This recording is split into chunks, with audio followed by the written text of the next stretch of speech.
로마서 3장 19절부터 31절까지예요.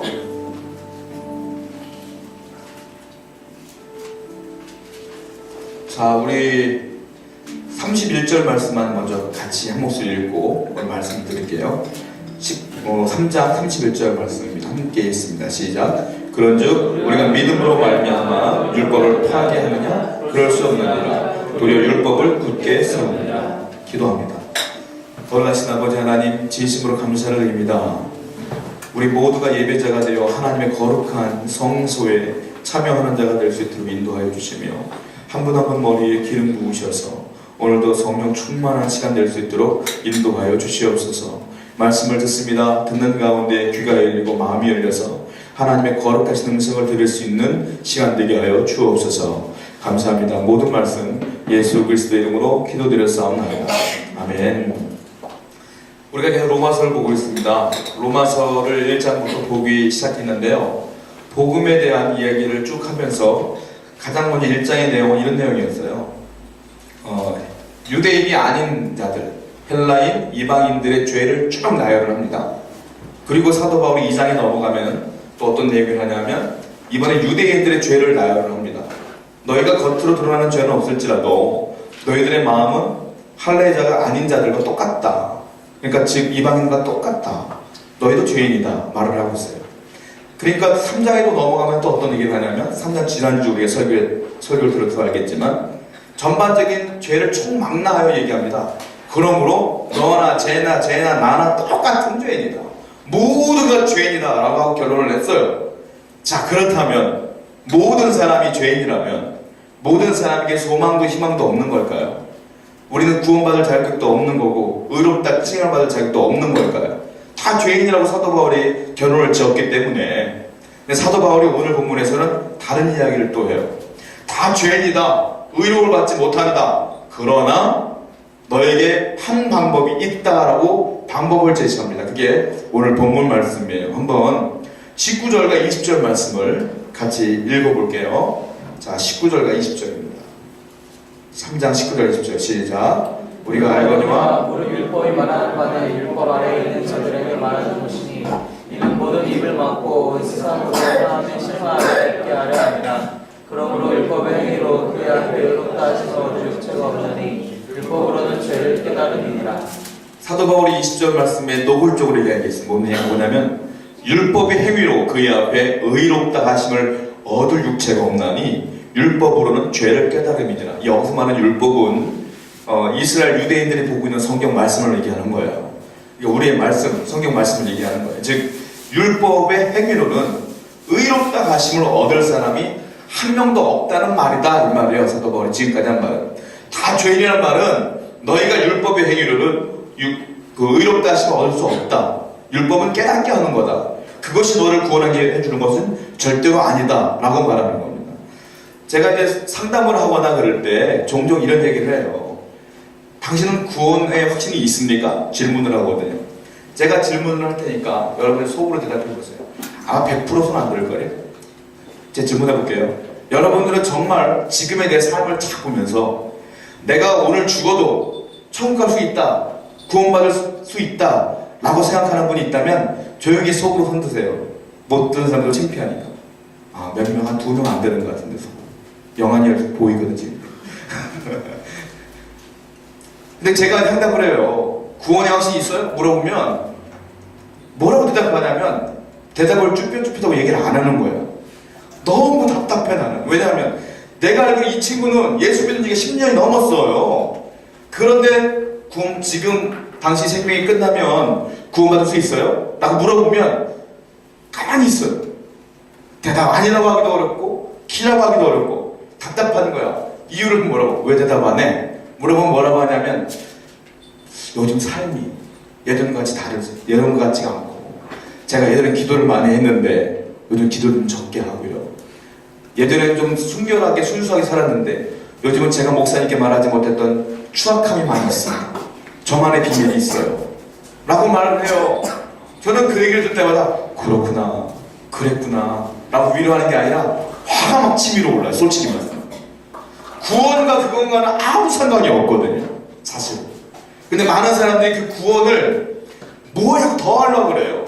내 삶이 좀 깨끗해야 되고 행위가 완전해야 되고 거룩해야 되고 잘 살아야 되고, 근데 내가 예전보다 조금 덜 살면 하나님과 멀어지는 것 같고 구원과 멀어지는 것 같고 예전 같지 않으면 나의 모습에 실망하고 막 그래요. 근데 사도 바울이 지금 뭐라 하는지 아세요? 율법의 행위로 그의 앞에 의롭다 하심을 얻을 책 하나도 없다 그 말이에요. 쉽게 설명해 드릴게요. 여러분들 그 요구를 율법을 야고보서는 뭐라고 표현하고 있느냐면 거울이라고 표현합니다. 한번 성경 찾아볼게요. 야고보서 1장 22절에서 25절이에요. 한번 찾아보세요. 야고보서 1장 22절에서 25절. 야고보서 1장 22절, 25절. 잘 한번 읽어봅시다. 한 목소리로 같이 읽어볼게요. 22절부터 시작. 너희는 말씀을 향하는 자가 되고 듣기만 하여 자신을 속이는 자가 되지 말라. 누구든지 말씀을 듣고 행하지 않으면 그는 거울로 자기의 생긴 얼굴을 보는 사람과 같아서 제 자신을 보고 가서 그 모습이 어떠한지를 곧 잊어버리거니와 자유롭게 하는 온전한 율법을 들여다보고 있는 자는 듣고 잊어버리는 자가 아니요 실천하는 자니 이 사람은 그 행하는 일에 복을 받으리라. 뭐라고 야고보서는 표현하고 있느냐면 율법은 거울이다 라고 표현하고 있어요. 한마디로. 자, 오늘 아침에 교회 오실 때 거울을 보고 오신 분 있어요? 다 보고 오셨겠죠. 거울 안 보고 오신 분 계세요? 안 보고 오신 분은 없는 것 같아요. 다 이쁘게 하고 오신 거 보니까. 자, 아침에 일어났을 때 여러분들이 거울을 봅니다. 거울을 봤을 때 이렇게 착각하는 분이 계신가요? 혹시? 와, 어젯밤에 라면을 먹고 잤더니 보리가 그냥 통통해졌네. 너무 아름답네. 이렇게 생각하는 분 계세요? 머리 모양을 보고 여긴 눌고 여긴 쓰고 정말 누가 만졌는지 모르고 너무 아름답게 머리를 빗어놨네. 그냥 나오는 사람이 있어요? 없어요. 거울을 보고 어디 라면 먹고 잤더니 이렇게 눈이 분 거야. 어떡하지? 창호문을 막 두들기고 그리고 눈곱도 떼고 머리를 보니까 머리가 엉망진창이니 머리를 감고 가야 되겠구나. 머리를 감고 그리고 거울을 보고 드라이를 하고 그리고 마음에 들었을 때 출발을 하지 거울을 보고 만족하고 오는 사람 없어요. 제가 선교 갔을 때 옛날에 태국 갔을 때 그 산마을 전도했을 때 물이 없었잖아요. 물이 없어갖고 세수를 할 수가 없는 거야. 저는 하루에 샤워를 몇 번 하냐면 최소 2번 해요. 저는 안 그렇게 생겼죠? 깔끔해요. 상당히 최소 2번 해. 많이 할 때는 그 이상도 할 때가 많아. 상당히 깔끔한 편, 내 몸만은. 그런데 선교를 갔는데 물이 없어. 아침에 깨면 세수할 물이 없는 거야. 바로 밥 먹고 뭐 선교 나가고 사역하니까 우리 어떻게 했어요? 그 더운 날씨에 찝찝한 그 날씨에 샤워도 못하고 씻지도 못하고 물티슈 하나 가지고 목욕하고 잤잖아. 우리 맨날 이렇게 하고 처음엔 너무 힘든 거야. 나 너무 싫은 거야. 그게 맨날 샤워하던 사람이. 그러다가 하루 이틀 지나니까 너무 익숙해져갖고 씻는 게 귀찮더라고요. 물티슈 하나로 다 끝내잖아. 어쩔 땐 귀찮아서 물티슈도 안 썼어요. 거울? 무슨 거울? 나는 나올 때 거울 한 번도 안 보고 나왔어요. 머리 그냥 칵 나왔어. 나는 거울도 안 보고 그냥 씻고 나왔어요. 자, 거울을 보는 사람들은요 딱 거울을 보면 자신의 수치스러운 걸 알아요. 야, 머리가 이름이 뭐냐? 그래서 다듬고 거예요. 거울을 안 보는 사람은 담대합니다. 왜냐면 자기 얼굴을 안 보니까 당당한 거예요. 저 바깥에서 주무시는 노숙자분들 보면 여러분들 어떨 때 보면 막 아우 냄새나 이러잖아요. 그분들은 당당해. 왜냐하면 거울을 안 보셔요. 얼굴을 몰라. 지금 야고보서에서 말하는 게 뭔지 아세요? 거울을 보면 자신의 수치스러움을 느낄 수밖에 없다는 거예요. 거울을 안 보면 자신이 수치스러움을 모르기 때문에 당당하다는 거예요. 그래서 뭐라고 말하냐면 말씀은 거울인데 우리가 보는 거울은 내 겉모습을 보이는 거지만 하나님의 율법, 하나님의 말씀은 내 속마음을 비추는 거울이다 이거예요. 여러분, 그러므로 여러분들이 말씀 앞에 진지하게 서본 경험이 없는 사람은 제가요 구원의 확신이 없어요. 요즘 못 사는 것 같아요. 이런 말 하는 거예요. 왜? 말씀 앞에 진지하게 서보면 내 삶으로 내 행동으로 구원받을 수 없다는 게 명확해지거든요. 성경 제가 드림을 볼게요. 여러분들. 자, 성경 보면 이대로 살았습니까? 내가 물어볼게요. 이 말씀의 거울이에요. 이대로 살았어요? 100%? 그럼 여러분들 뭐라고 말하겠어요? 할 말 없어요. 예수님이 말씀을 볼게요. 제가 너희는 음욕을 품지 말라 그랬어요. 지나가는 여자를 보고 음욕을 품지 않으면 그 사람은 경건한 사람이야. 근데 남자가 어떻게 그럴 수가 있어요? 그러면 성경대로 하면 다 가늠한 거예요. 전부 다. 예수님이 뭐라고 그랬어요? 거짓말하지 말라고 그랬어요. 이 세상에서 거짓말 한 번도 안 해본 사람이 있어요? 없어요. 저나 여러분은 다 거짓말을 해본 사람들이란 말이에요. 그런데 어떻게 이 말씀 앞에 우리가 행위로 구원받을 수 있겠냐고요. 그러니까 말씀을 진지하게 연구해보지 않은 사람이 저는 착하게 살지 않은 것 같아요. 이런 말 하는 거예요. 말씀을 진지하게 본 사람은 내가 아무리 완벽하게 살아도 완벽할 수 없다는 걸 알아요. 그렇기 때문에 구원은 행위로 이룰 수 없다. 이것을 사도 바울이 말하는 거예요, 지금. 그 요세푸스라고 하는 역사학자가 있어요.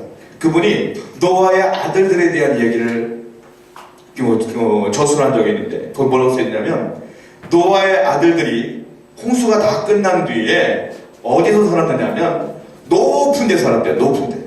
왜냐면, 한번 홍수를 경험해 보니까 언제 홍수가 날지 모르는 거예요.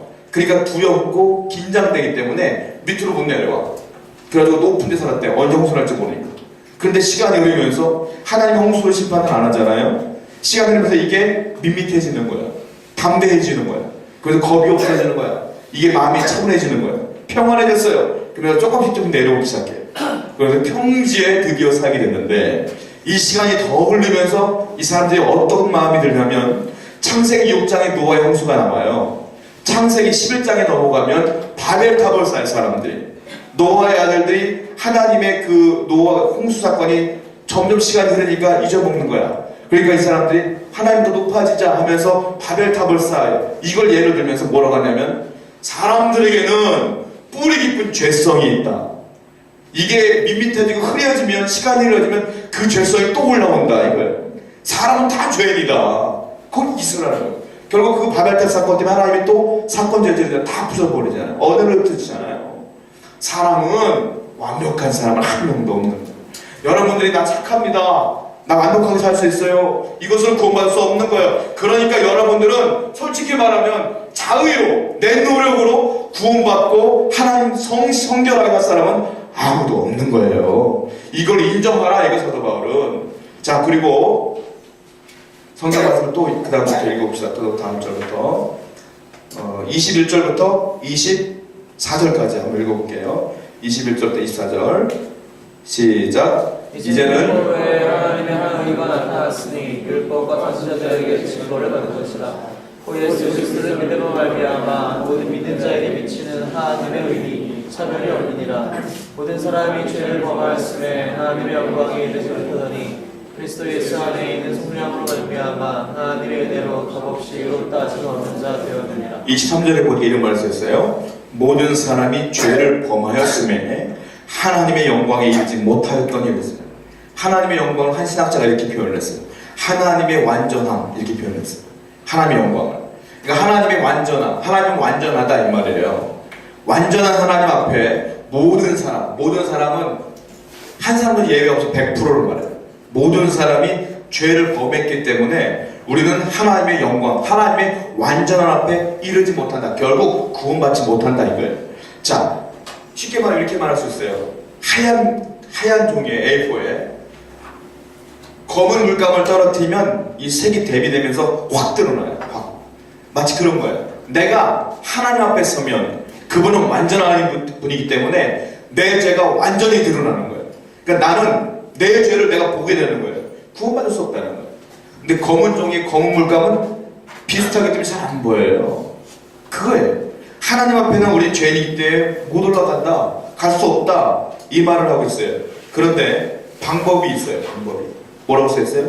24절 보니까 그리스도 예수 안에 있는 속량으로 말미암아 뭐라고요? 하나님의 은혜로 값없이 의롭다 하심을 얻게 되었다. 이게 뭔지 아세요? 예수님이 나를 위해 십자가에 돌아가심으로 인하여 나는 값없이 거저 은혜를 입었다. 이게 구원이다 이거예요. 예수님이 나를 위해 죽었기 때문에 나는 구원을 거저 얻게 된 거예요. 그런데 그걸 아셔야 돼요. 내가 볼 때 은혜가 거저 얻게 된 거지 않습니까? 그런데 하나님 입장에서는 이게 거저 준 게 아니에요. 여러분들이 착각하는 경우가 있어요. 이 구원이 쉽게 얻은 것이라고 생각하는데 그렇지 않아요. 나의 입장에서 볼 때는 그분이 대신 죽으심으로 인하여 거저 얻은 거지만 하나님 입장에서 볼 때는 사랑하는 아들을 죽인 거예요. 그리고 예수 입장에서 볼 때는 그냥 총 맞아 죽으면 얼마나 쉬워요? 그것도 아니야. 모시 앞에서 물과 피가 다 쏟아진 뒤에 고통이라는 고통을 다 얻고 돌아가신 거예요. 그리고 나에게 구원을 주신 거예요. 그분에게는, 하나님에게는 거저 준 게 아니야. 피값을 주고 준 거예요, 이거는. 그러니까 여러분들이 구원에 대한 기쁨을 공짜로 받았기 때문에 금방 잊어먹는 경우가 있어요. 아니에요. 하나님은 나를 위해 돌아가신 거예요. 이 구원의 기쁨처럼 더 놀라운 기쁨은 세상에 아무것도 없는 겁니다. 이 은혜만큼 놀라운 은혜는 아무것도 없는 겁니다. 근데 많은 사람들은 신앙에 굴곡이 있습니다. 왜 있어요? 내가 일이 잘 되면 기쁘고 일이 안 되면 슬프고, 내가 좋은 사람 만나면 기쁘고 좋은 사람 못 만나면 슬프고, 내가 원하는 거 잘 되면 기쁘고 잘 안 되면 슬프고, 그거는 예수님 날 위해 돌아가시고 구원 얻은 기쁨과는 비교할 수 없는 거예요. 근데 많은 사람들이 그 환경 때문에 기뻤다 슬펐다 기뻤다 슬펐다. 여러분의 믿음을 다시 한번 점검해 보셔야 돼요. 거저 얻은 게 아니에요. 그분이 거저 준 게 아니에요. 핏값을 주고 사신 거예요. 이 은혜는 믿는 자에게만 있는 거예요. 그러면 여러분들은 이 기쁨 가운데 늘 거했으면 좋겠습니다. 할렐루야. 이 기쁨이 다시 회복되기를 원합니다. 쉽게 설명해 볼게요. 복음서에 보면 한 청년이 예수님께 나옵니다. 그리고 예수님께 물어봐요. 예수님, 저는 완벽한 삶을 살았습니다. 더 이상 무엇을 해야 제가 구원을 얻겠습니까? 그때 예수님께서 뭐라고 하십니까? 율법을 지켜라. 율법을 다 지켰습니다. 너무 당당하게 얘기합니다. 그때 예수님 뭐라고 합니까? 그러면 너가 부자인 것 같으니까 네 재산을 팔아다 가난하게 나눠주어라. 그때 그가 어떻게 해요? 심히 고민하며 돌아갔다고 성경에 써있지 않습니까? 저는 이 본문 자체가 잘못됐다고 생각해요. 이 청년의 질문 자체가 잘못된 거예요. 예수님이 딱 계셔요. 예수 앞에 나와서 구원에 대한 궁금증을 알기 왔지 않습니까? 그런데 뭐라고 질문하지 아세요? 내가 무엇을 해야지만 구원을 얻을 수 있겠습니까? 이 질문이 잘못된 거예요. 그러니까 예수님께서 답을 제대로 안 해주세요. 이것 봐라.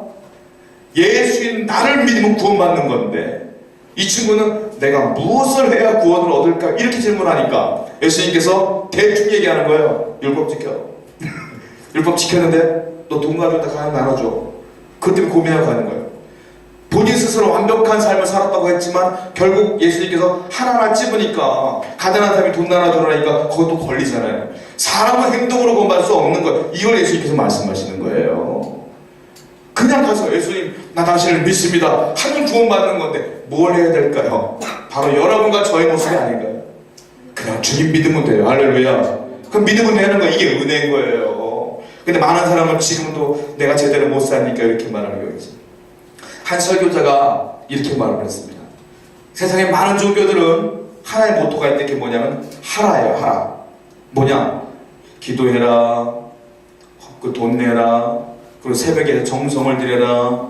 그 절을 108번 해라. 뭐 해라. 뭐 해라. 뭐 해라. 이게 세상의 종교예요. 대부분이 다 그래요. 기독교의 다른 점이 뭔지 아십니까? 기독교는 하나가 아니에요. 다 이루었다. 예수님께서 십자가상 7원에서 마지막 말씀 뭔지 아십니까? 다 이루었다. 그리고 돌아가셨어요. 다 이루어진 거예요. 기독교는 내가 함부로 얻어지는 게 아니라 다 이루어진 거예요. 뭐가? 구원이 다 이루어진 거예요. 우리는 뭐 하는 거예요? 그 주님을 믿으면 되는 거예요.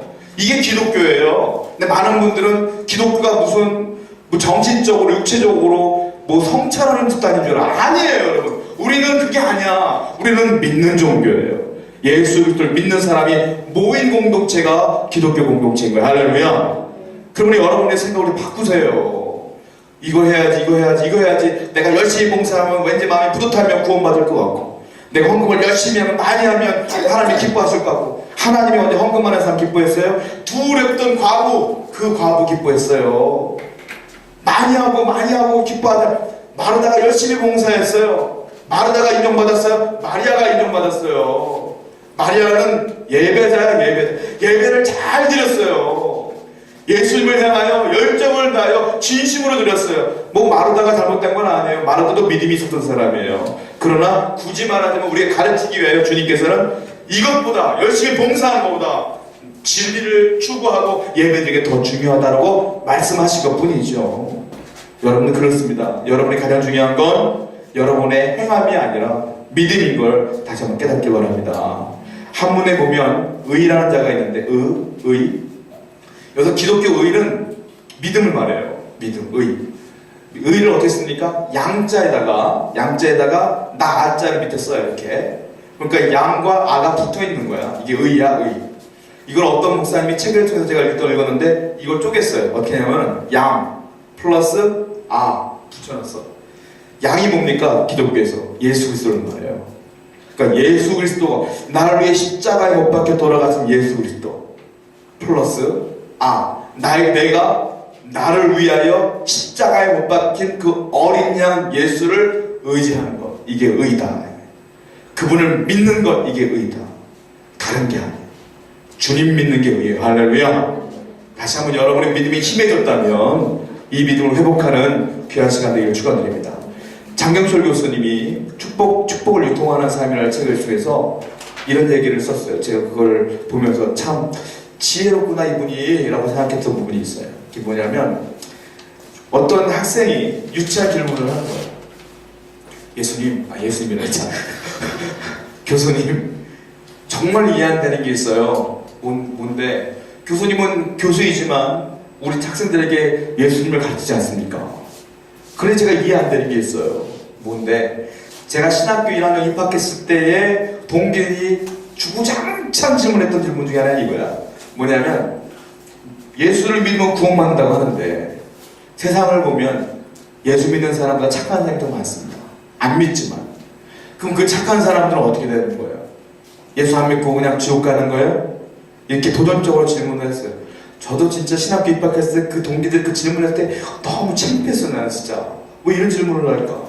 근데 그 친구들은 뭐 알고 싶어서 얘기했겠죠. 근데 그 교수는 지혜롭게 얘기를 해요.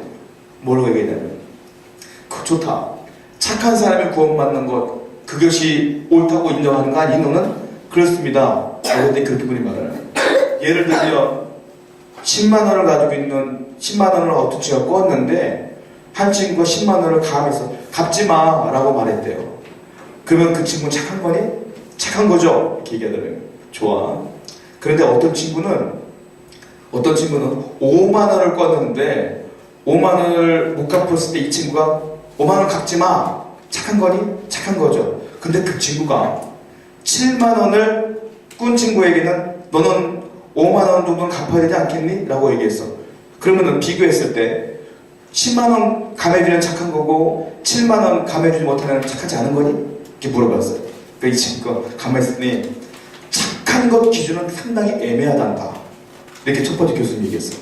두 번째 뭐라고 말하냐면 그 착한 거 두 번째 문제가 뭐냐면 착한 사람은 가정적인 환경을 많이 받는다. 이거예요.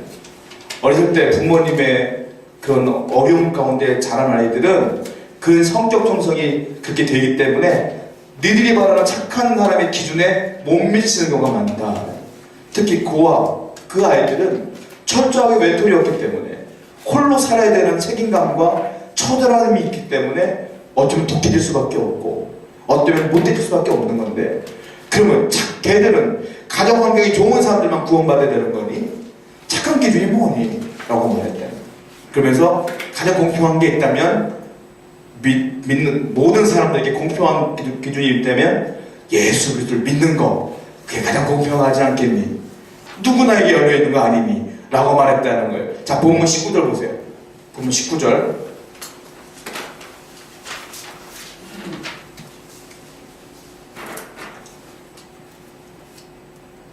자, 19절 말씀 읽겠습니다. 시작. 우리가 알거니와 우리 율법이 말하는 바는 율법 아래 있는 자들에게 말하는 것이니 이는 모든 입을 막고 수사로 하나님의 심판하게 이르게 하느니라.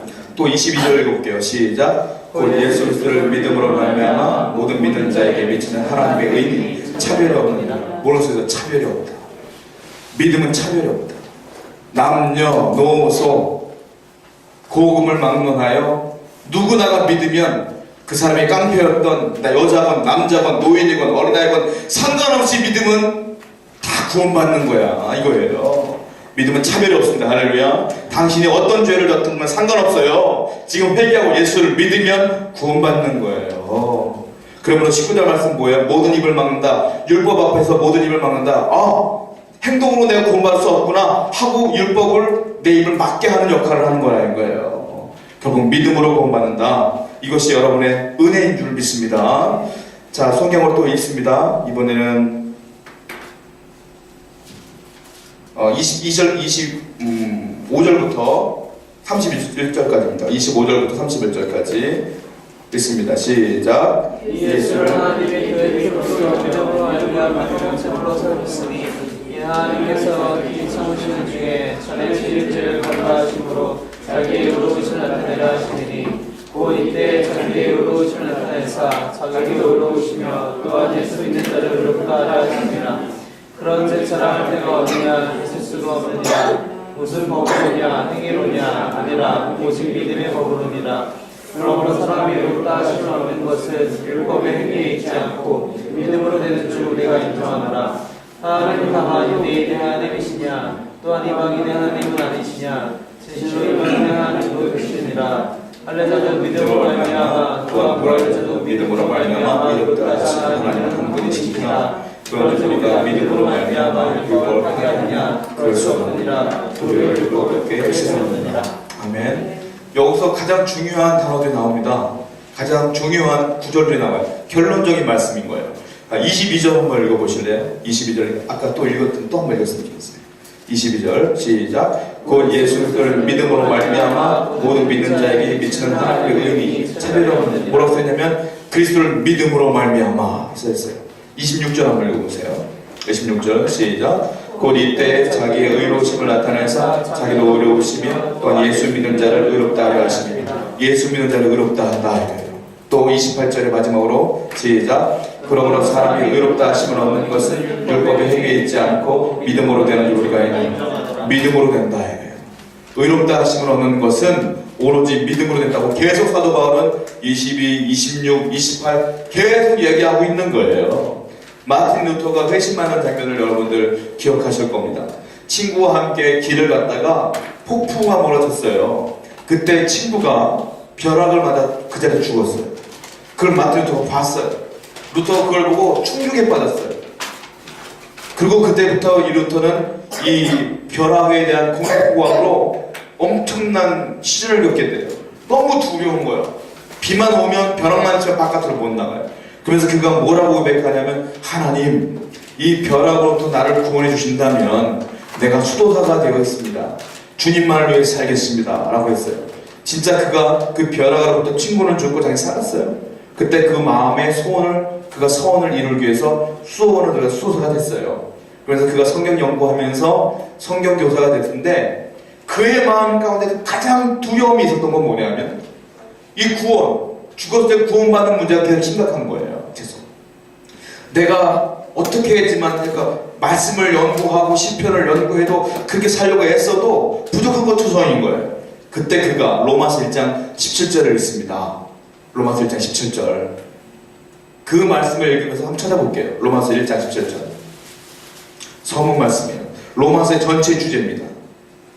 시작. 복음에는 하나님의 의가 나타나서 믿음으로 믿음에 이르게 하나니 기록된 바 오직 의인은 믿음으로 말미암아 살리라 할 것 같은데 여기에 큰 은혜를 받아요. 그러면서 3장 28절에 와서 그가 결론을 내립니다. 28절 다시 한번 읽어볼게요. 시작. 그러므로 사람이 의롭다 하심을 얻는 것은 율법의 행위에 있지 않고 믿음으로 되는 줄 우리가 인정하노라. 사도 바울의 이 글을 읽을 때에 마틴루터는 믿음 앞에 오직이라는 단어를 썼어요. 오직. 자, 28절 말씀을 오직을 넣어서 한번 읽어볼게요. 믿음 앞에 시작. 그러므로 사람이 의롭다 하심을 얻는 것은 율법의 행위에 있지 않고 오직 믿음으로 되는 줄 우리가 인정하노라. 오직은 길이 하나밖에 없다는 거예요. 이때 루터가 안 거예요. 아, 내가 아무리 애써도 안 됐는데 오직 믿음으로만 되는 거구나. 그리고 그 마음에 해결되어졌어요. 그리고 종교개혁을 일으키고요. 그가 오직 믿음이면 되는데 너희들 너무 형식이 많구나. 뭘 원하는 거냐? 그래서 종교개혁을 일으킨 거예요. 오직 믿음, 오직 은혜. 할렐루야. 여러분들의 마음이 복잡한 이유가 뭐예요? 오직 믿음이라는 단어가 심해졌기 때문인 거 아니에요? 오직 믿음이면 되는데 많은 사람들이 어려움을 겪나 이거예요. 그럼 믿음이 뭐냐? 성경에 예수님께서 쉽게 말씀하시겠습니다. 자, 마태복음 오늘 성경 되게 많이 있네요. 마태복음 22장 좀 길지만 한번 읽어봅시다. 마태복음 22장 1절에서 14절, 마태복음 22장 1절에서 14절, 여기에 믿음의 원리가 나옵니다. 22장 1절에서 14절, 이거는 교독할게요. 자, 1절 읽고 2절 읽고. 예수께서 다시 비유로 대답하여 이르시되 천국은 마치 자기 아들을 위하여 혼인잔치를 베푼 어떤 임금과 같으니 그 종들을 보내어 그 청한 사람들을 혼인잔치에 오라 하였더니 오기를 싫어하거늘 하시는 종들을 보내며 이르되 청한 사람들에게 이르기를 내가 오천을 위하되 나의 수와 살신 짐승을 잡고 모든 것을 갖추었으니 혼인잔치에 오소서 하라 하였더니 그들이 돌아보지도 않고 한 사람은 자기 밭으로 한 사람은 자기 사업하러 가고 그날은 제자들의 종들을 잡아 교육하고 죽이니 임금이 노하여 군대를 보내어 그 살인한 자들을 진면하고 그 동네를 불살고 이에 종들에게 이르되 혼인잔치는 준비되었으나 청한 사람들은 합당하지 아니하니 내 거리 길에 가서 사람을 만나는 대로 혼인잔치에 청하여 오라 하는데 종들이 길에 가다 악한 자나 선한 자나 만나는 대로 모두 데려오니 혼인잔치에 손님들이 가득한 자 임금이 손님들을 보러 들어올 때 거기서 예복을 입지 않은 한 사람을 보고 이르되 친구여 어찌하여 예복을 입지 않고 여기 들어왔느냐 하니 그가 아무 말도 못하거늘 임금이 사람들에게 말하되 그 손발을 묶어 바깥 어두운 데 내던지라 거기서 슬피 울며 이를 갈게 되리라 하니라. 청함을 받은 자는 많되 택함을 입은 자는 적으니라. 이 무슨 말이냐면 예수님이 비유를 말씀하시는 거예요. 혼인잔치가 있는데 사람들이 안 와요. 그러니까 종들에게 시켜서 길거리에서 아무나 불러와라 그랬어요. 데리고 왔어요. 그런데 혼인잔치에 들어가면 우리가 암묵적으로 예복이라는 게 있어요. 결혼식 가면 여러분 나름대로 옷을 꾸미고 하지 않습니까? 장례식 가면 검은 넥타이를 메고 하지 않습니까? 이런 예복이 있어요. 근데 아무나 데려왔기 때문에 예복이 없어서 집 주인이 예복을 탁 풀어갖고 갈아입어라 그러는 거예요. 갈아입어라. 근데 어떤 다 갈아입었어요. 근데 이 주인이 딱 와서 보니까 한 사람만 유독 갈아입지 않는 거야. 유니폼이 아니야. 그러니까 티가 확 나. 저 사람 뭐냐? 옷을 안 갈아입었는데 야 붙잡아다가 내던져버려. 바깥 어느 데다 던져버려. 이 말이에요. 이게 구원과 관한 얘기인데 자, 믿음이 뭐냐면 첫 번째 단계가 있어요. 뭐냐면 내 옷을 벗는 거예요. 먼저 이게 뭐예요? 죄를 깨닫고 회개하는 거예요. 내 옷을 내가 그동안 입고 있었던 옷을 벗는 거예요. 그 다음에 두 번째 단계가 있는데 그 주의를 예복을 입는 거예요. 이게 뭐냐면 믿음이 이 안에 포함되는데 뭐냐면 주인이 옷을 벗어가 이거 입어 던졌을 때에 이 사람이 손을 내밀어서 그 옷을 받는 것, 이게 믿음이라 이거예요. 너무 쉬운 거야. 하나님이 내가 이미 다 이루었어. 나를 믿으면 구원받을 거야. 라고 조건을 준 거예요. 그러면 손을 내밀고 아멘 하면 되는 건데 이걸 안 한 한 사람은 붙잡아다 버림받는 거라 이거예요. 믿음 쉽죠? 쉽죠? 안 쉬워요? 쉽죠? 그냥 옷 받아 입으면 되는 거예요. 예수님 말씀이 그거인 거예요. 근데 많은 사람들은 이걸 못해요. 왜? 첫 번째 단계에서 무너지기 때문에 내 옷을 안 벗어요. 내 옷을 안 벗어요. 내가 죄인 걸 인정을 안 해요. 그러니까 옷을 갈아입을 필요를 못 느끼는 거예요. 여기서 구원이 막히는 거다. 사랑하는 여러분, 여러분들이 궁극적인 죄인 걸 깨달으셔야 돼요. 그리고 주님의 은혜 아니면 하나님의 은혜 아니면 난 살 수 없습니다 라는 걸 아셔야 돼요.